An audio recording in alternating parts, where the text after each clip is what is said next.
all across America and around the world. This is Veterans Radio. This is Veterans Radio. Good day. I'm Jim Fausone. I'm the officer of the deck today here on Veterans Radio, and thanks for joining us. We've got some interesting stories for you. We always want to remind you you can find more about Veterans Radio at its Facebook site or at the web, veteransradio.org, where we're on the web 24/7. You can find a lot of our podcasts there as well. We post new ones every Tuesday, so you can get a new story, a new interview, something you didn't know before by going to veteransradio.org. And before we get started, we want to thank our sponsors. First up, we want to thank National Veteran Business Development Council, nvbdc.org. It was established to certify both service-disabled and veteran-owned businesses. You'll find out how they can help your business by going to nvbdc.org. We want to thank Legal Help for Veterans. Legal Help for Veterans fights for veterans' disability rights all across the nation. You can reach them at 800-693-4800 or on the web at legalhelpforveterans.com. And finally, PuroClean. PuroClean is the paramedics of property damage. It provides water damage remediation, flood water removal, fire and smoke damage remediation, mold removal, biohazard cleanup. It also has a focus on veteran franchisees. You can learn more about them by going to puroclean.com. We just want to remind you that Veterans Radio podcasts are available on all your favorite streaming platforms, including rss.com, Apple Podcasts, Spotify, YouTube Podcasts, iHeartRadio, and Rees Across America Radio. So wherever you are, you can find us. We were recently identified as in the 15th spot, if you will, of the top 100 veteran-centric podcasts by FeedSpot. So we're really pretty proud of being in the top 15. So listen in wherever you're at to veteransradio.org and its podcasts. We want to welcome to Veterans Radio today Matt VanAcker. He is the Director and Curator of the Save the Flags project in the state of Michigan. Matt, welcome to Veterans Radio. Oh, thank you, Jim. I'm honored to be invited. Well, this is something I stumbled upon, and these are always the best stories. It's like, I didn't know that. So tell us about the Save the Flag project here in the state of Michigan. Yeah, so our project started, Jim, about 30 years ago as a part of the restoration of the state capitol here in Lansing, where I work. The battle flags, 240 of them, had been housed in the capitol since shortly after its construction, at least the Civil War flags. And then the latter war flags from the Spanish-American War and World War I joined the collection after those conflicts. But they'd been housed predominantly in the rotunda and in the east wing of the building on the first floor. And the thought originally was to encapsulate the cases to protect those flags during the dust and dirt and confusion of the restoration of the Capitol. But we started looking into the collection more thoroughly, and we realized that we were in real danger of losing the entire collection if something wasn't done and done fairly quickly to arrest their deterioration. The flags were exposed to fluctuating temperature and humidity, almost constant natural and artificial light, not to mention the fact that for years the designated smoking area in the state capitol was in fact the rotunda, literally right beside our most prized state's possession of historic artifacts. So we formed a task force, as state governments are wont to do when they're faced with the dilemma. What's the first thing you do? You form a committee to try to figure out. And then you issue a report, right? Then you got to issue a report. Exactly. So we formed a Save the Flags task force. very inclusive task force, reenactors, veterans, historians, state museum personnel, or state and capitol personnel and museum personnel. We hired one of the nation's leading battle flag conservators to come in and evaluate our collection. And it was basically based on that evaluation that the decision was made to remove the flags from the building. We have a wonderful partnership with our friends at the State Historical Center and the State Historical Museum down the street from the Capitol. They provided a wonderful state-of-the-art archival storage space. The flags were all very carefully removed from their entombed glass cases at the Capitol and were carefully transferred over to this archival space at the museum where we can control basically the elements of their destruction. We can control humidity and temperature and light and gravity. And most of the infantry flags measured 6 by 6.5 foot. And the weight of the flags themselves was kind of contributing to their own deterioration. So each of the flags is laid on an acid-free pallet over at this special archival storage space. And so that was our first step in conserving them. For those who may not know what a battle flag is, and you've got 240 of them, some of them are now, 200 years old or something. Tell us what a battle flag is. Yeah, I'm really glad you asked. So we'll kind of split the collection into categories, if you will. Out of the 240 flags in our collection, the bulk of them, 160, were carried by Michigan soldiers on the battlefields of the Civil War. The latter war flags, the Spanish-American War, World War I flags, and we actually have a flag that was used in Vietnam now also. Those were used very differently. They tended to be camp flags, so they marked the position of the officers of the regiment, if you will, whereas the Civil War flags saw active duty on the battlefields. Most of your listeners, I'm sure, are familiar with Napoleonic tactics, but this is what was used during the Civil War. And to put it bluntly, there's no easy way of stating this. Lines of armed men marching against other lines of armed men, trying to get close enough to kill each other. The way you kept your proper alignment on the battlefield was by being with what they affectionately referred to as the colors, by being with the regimental standards. As those flags advanced, the regiment would literally rally on them and form on them. As they went back in retreat, the regiment would go with them. If that color bearer, the man who was assigned the duty or volunteered for the duty to carry the flag, planted his staff in the ground, every man of the regiment that knew that that was a signal to them to fight to the last man if necessary, to both defend their regimental flag, but also to defend their regiment's position on the battlefield. Please. In a world where there's now instant communication, it's hard to think back to a time when I needed to see that flag waving to know where my guys were and what I was supposed to do. But that was a way of communicating. It really was. It's not like they could pull out their cell phones and text each other and say, hey, we're here now, but we're headed over to that clump of trees next. And so the battle flags were a hugely important form of communication.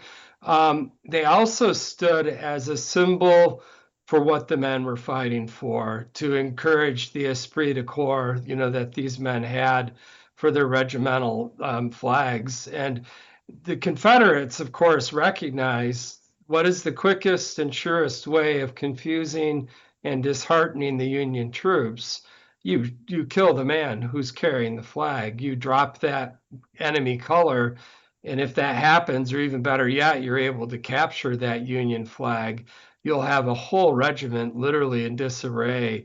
So the flags become the focal point of combat, and it becomes, if you will, a very deadly game of capture the flag, because the Union troops, Michigan troops, recognize in turn the surest way to dishearten the Confederate forces are to capture their flags. There's 69 men from Michigan are awarded the Medal of Honor for action during the Civil War, and the overwhelming majority received those medals due to action that took place defending colors or in capturing Confederate flags. These flags then are in the midst of the battle, and I assume that their condition is bullet-ridden, bayonet-ridden, tattered from the wind, everything you can think of. How is it that 200 years ago, they didn't just all get put on the scrap heap? Yeah, so again, the men have an incredible emotional attachment to their colors because of the action that took place around them. Literally, they witnessed the deaths of friends who were carrying the colors. As you mentioned, they're bullet-ridden, blood-stained. Many of our flags have the blood of the men who died defending them on the battlefields of the war. The 24th Michigan, we have their Gettysburg flag. They suffered 80% casualties on the first day of combat at Gettysburg on July 1st of 63. Nine men were killed or mortally wounded carrying that flag in combat at that single battle. That flag is in our collection. You can look to it and see the bloodstains. So the flags, to answer your question, become emotionally very important to the men. And so when the war ends, a year after the end of the war in 1866, the regiments are ordered by the state of Michigan to return those colors to the care of the state. Grand ceremony in Detroit on the campus Martius. 75,000 citizens attended this event. It was a tenth of the state's population that traveled to Detroit to see our veterans bring their beloved battle flags back and to formally turn them over to the state. So that's how we get the bulk of the collection and how they weren't just thrown on the scrap heap, as you mentioned, but were really just a very important part of the regiment's history. These are really sacred items. The reason they existed and they were turned in such a massive ceremony is the men, the veterans, these were sacred items, weren't they? They really were. I was able to honor a group of active duty Michigan Guard troops at their armory in Wyoming a few years back for a donation they had made to our collection. A financial donation. The state doesn't really fund the project, so this is where I put the plug in. We take donations from individuals, families, organizations to help with our work with caring for them and their conservation. But they were also, they had a change of command ceremony as a part of me being out there. And they showed the same reverence for their regimental colors at that command ceremony that these boys did, 160 plus years ago, after the end of the Civil War. So it's a connection that our modern military and service people still have to their literally their beloved unit flags.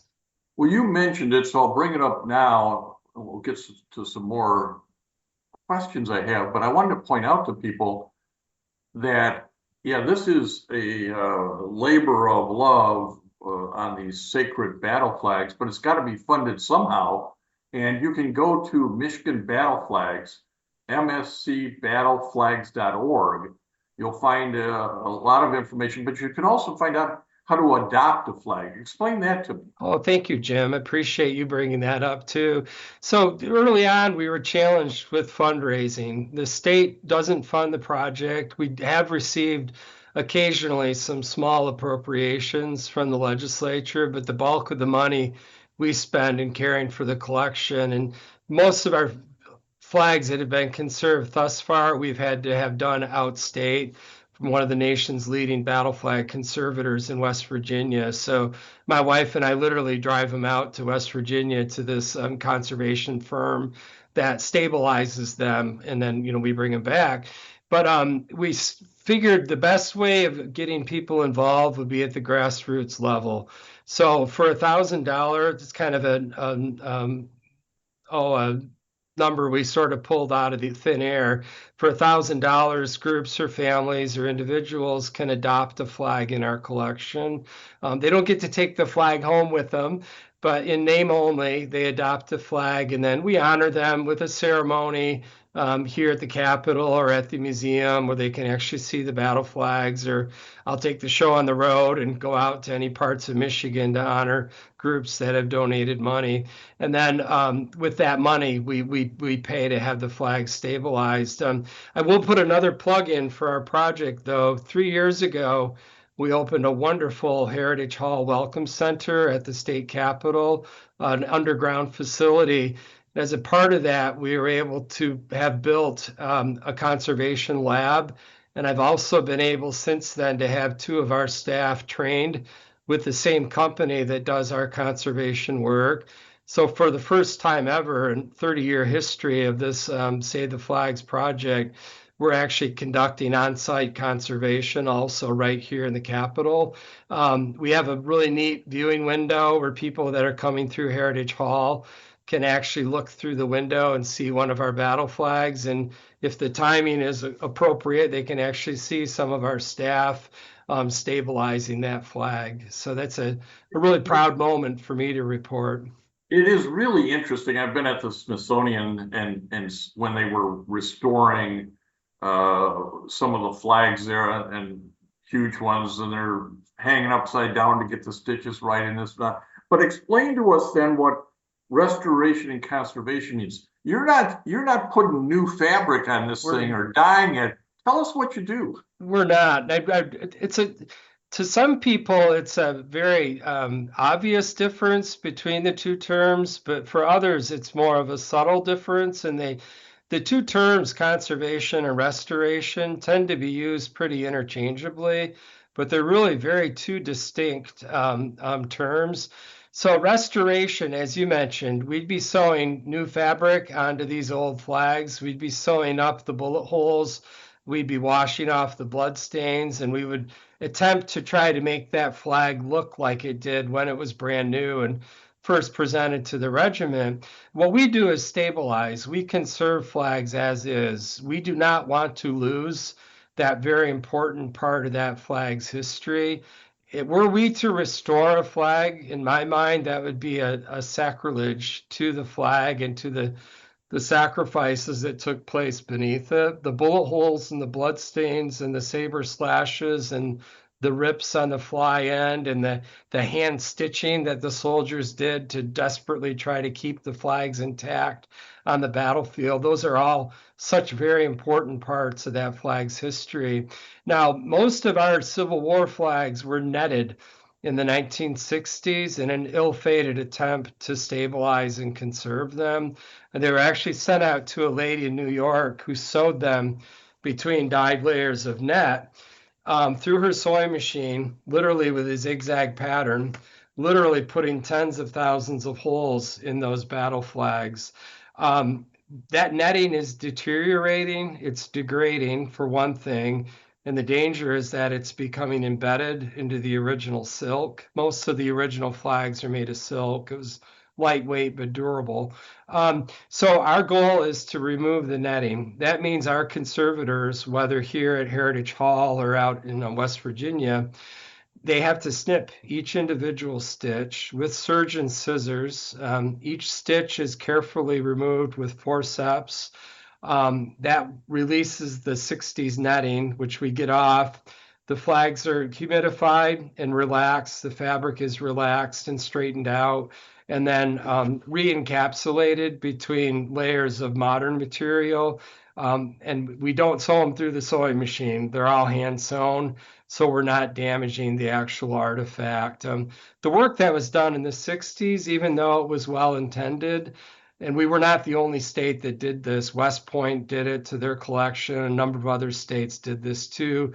As the state and the country was commemorating the centennial of the war, they were trying to do a good thing, for their flag collections. But what we do now is we don't damage the artifact. That's the golden rule in conservation. Do nothing to an artifact that can't be reversed someday. So all the work we're doing now can be reversed. Who's to say 50 years from now They don't say, "God, what was that idiot What the heck VanAcker was thinking?" what the heck was VanAcker doing at that time? Exactly. But everything that our conservators have done can be reversed, and it's important work, we think, and it's these flags are a tangible link to our past, and I mean it's why we visit battlefields. It's why we go to museums and to libraries, and to see these flags in the flesh, so to speak, really has a profound impact on everyone that goes in to see the collection. So they're living history, and They that's are. what I wanted to go to next. Is talk to us about the efforts to get this history out to whether it's grade school, high school, college kids, or online. How do you move this forward so more folks know about this history? Sure. You know, a lot of it is kind invitations like you've extended to me to come on this podcast.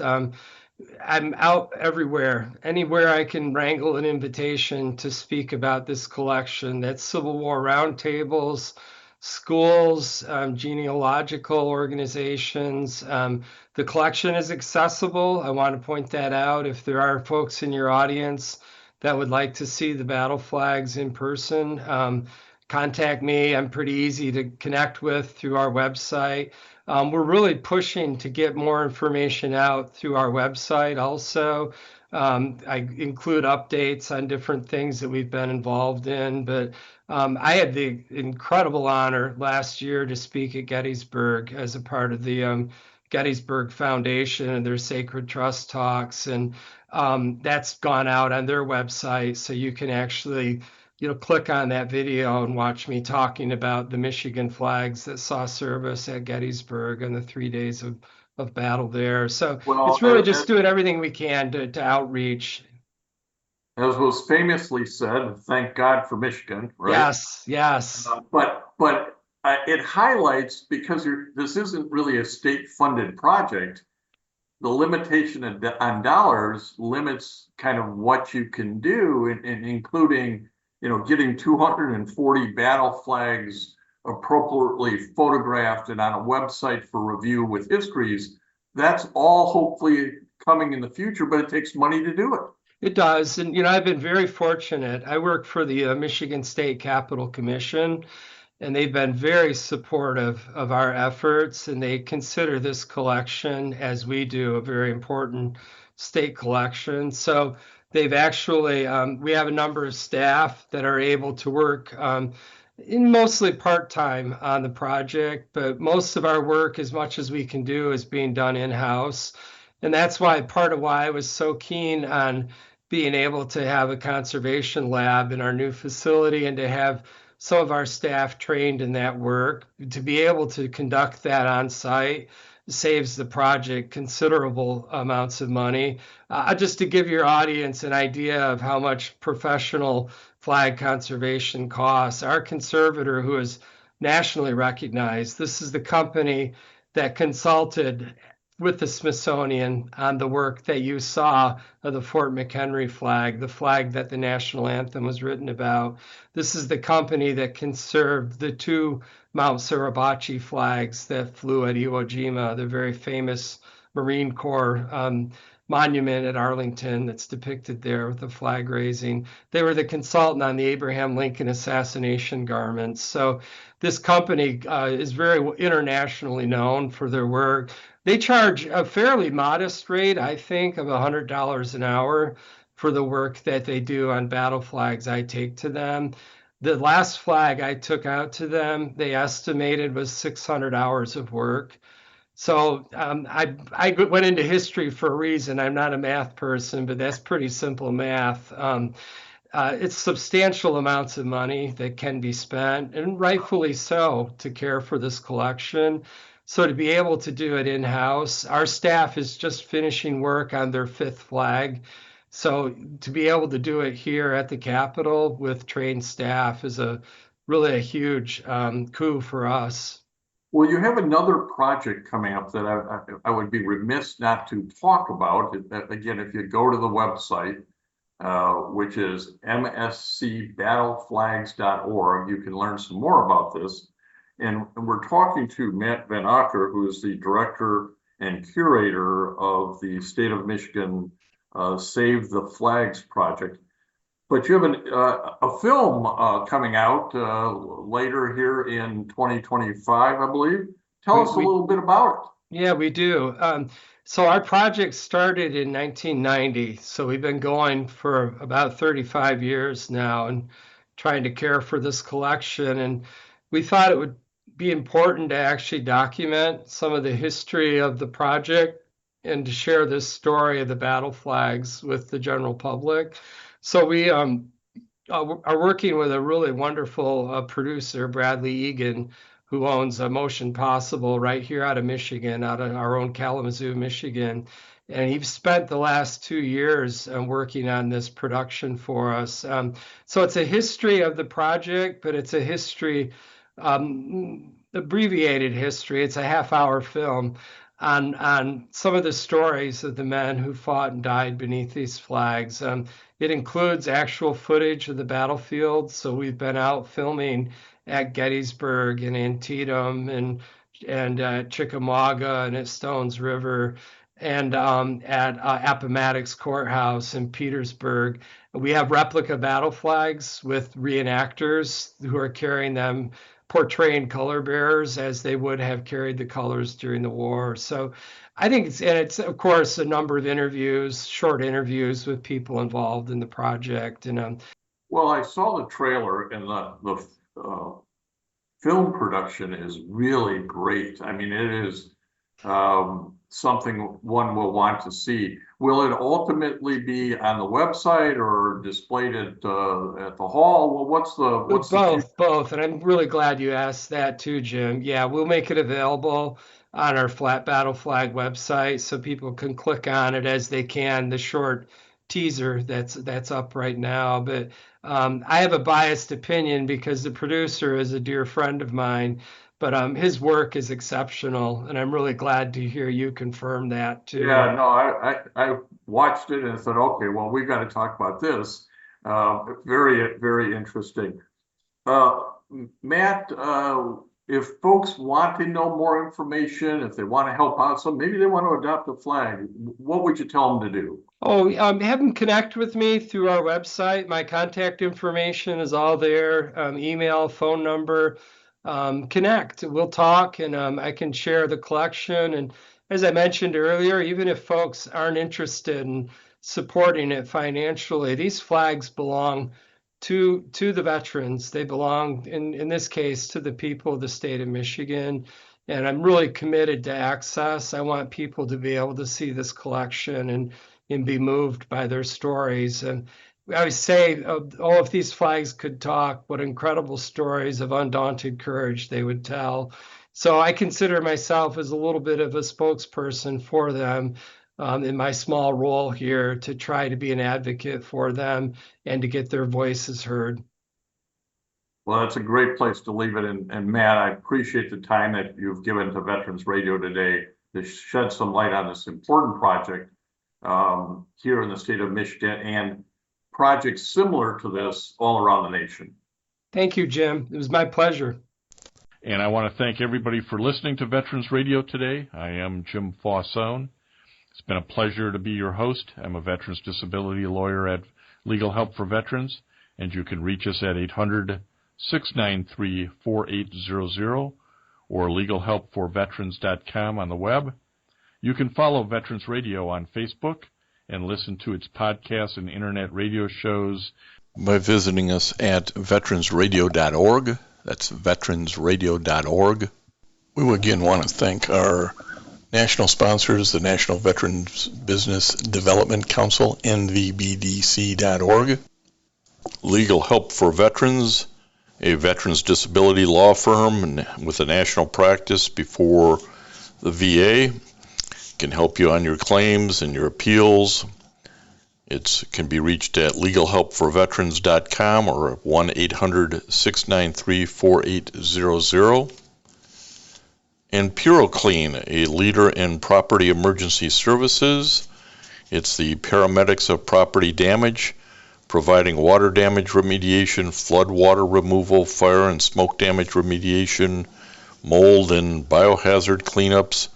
You can reach them at puroclean.com or 800-775-7876. We also want to thank our local sponsors. This would include the Charles S. Kettles chapter of the Vietnam Veterans of America, that's chapter 310, VFW Graf O'Hara Post 423, the American Legion Irwin Preskin Post 46 in Ann Arbor as well, the VA Ann Arbor Healthcare System, and certainly the National Vietnam Veterans of America Association. You can be a sponsor by going to veteransradio.org, clicking on the About Us and our sponsors, and help us out. Keep this program alive for the 21 and 22 years. Keep us going for another 20. Thank you.